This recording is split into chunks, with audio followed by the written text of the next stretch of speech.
Coucou les amis, bonjour à tous, bonjour à toutes. Bienvenue chez Chiffre Laurent Automobile.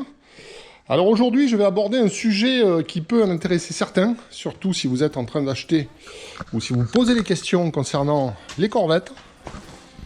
Hop là, on va de l'autre côté, on sort. Je vais vous montrer les points à contrôler sur une Corvette C3. Chose à faire et à ne pas faire quand vous achetez. Voilà, donc aujourd'hui, le bébé en question, bon, celle-ci est vendue, je ne suis pas en train de vous faire l'article, c'est une 79 et elle n'a que 3348 km. Je vous parle en kilomètres puisque la voiture est canadienne d'origine, donc compteur en kilomètres et kilomètres-heure. Alors, je vais vous montrer un petit peu l'état de la voiture. Donc, première chose, en général, que fait un acheteur de Corvette? Il va regarder la rouille. Ouais, mais alors là, je vais vous expliquer quelque chose, justement. Le piège, c'est que ça, c'est pas du Galva. Donc, j'aurais mis la voiture dehors pendant 4 jours, ça aurait été pareil. Il n'y a absolument aucune rouille. Celle-ci est donc vraiment superficielle. Vous voyez par exemple, les échappements sont datés de 1978. Voilà, ça c'est le Galva. Ils n'ont jamais été démontés.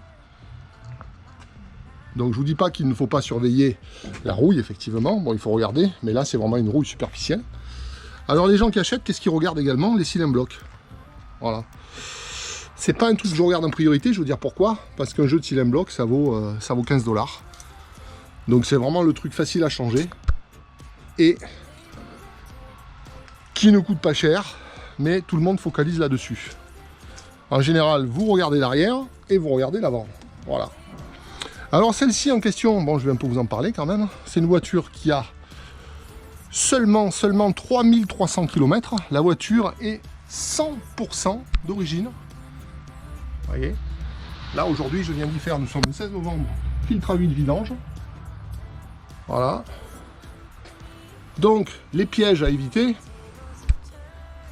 ce sont les voitures tout trop peines dessous qui ont l'air toutes neuves. Fragilité du châssis à ce niveau-là. Là, absolument comme neuf. Ce que me disent les gens en général, ils se baissent et ils regardent le châssis ici. Bon, on est d'accord, ici il est toujours neuf le châssis. Il faut faire attention au niveau des corps gras. Il faut regarder si le véhicule n'a pas de traces d'accident. Voilà, ce qui n'est pas le cas sur celle-ci.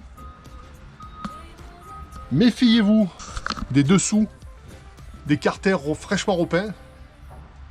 Celle-ci n'a jamais été repeinte. Encore les étiquettes d'origine.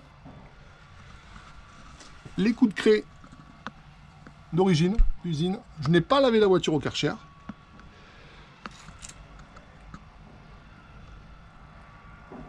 Vous voyez, ça, c'est pas de la rouille. Ça, ce sont les ressorts qui ne sont pas traités. Toute la ligne carburant à contrôler.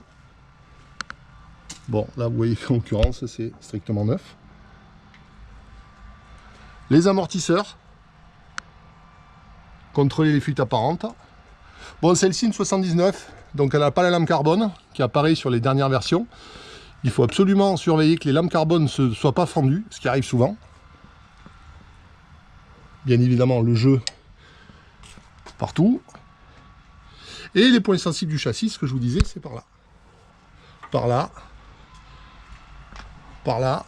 Regardez si vous voyez pas de rouille à l'intérieur dans les corps creux. Vous voyez? Là, c'est pas le cas du tout. Les fuites apparentes. Boîte, carter moteur, une inspection, on va dire, classique quand vous achetez une auto. Moi, je préfère une voiture avec justement un carter jamais repeint. Bon, forcément, il a 41 ans, vous voyez.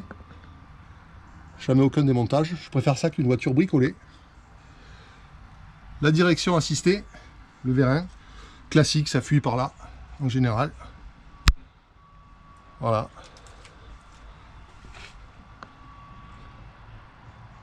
Classique également, surveillez sur chaque roue. Si vous avez du gras ici, c'est que les étriers fuient. Ce n'est pas le cas, puisque les étriers, tout a été changé, forcément.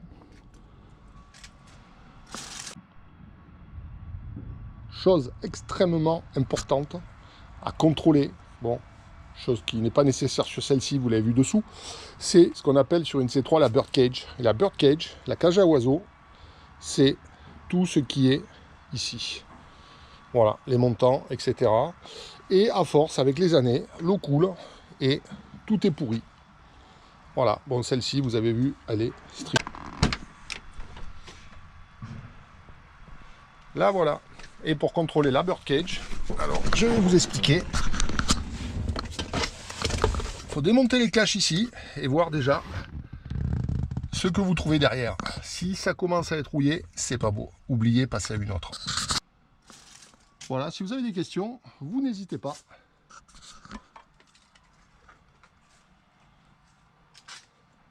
Un seul numéro. À bientôt.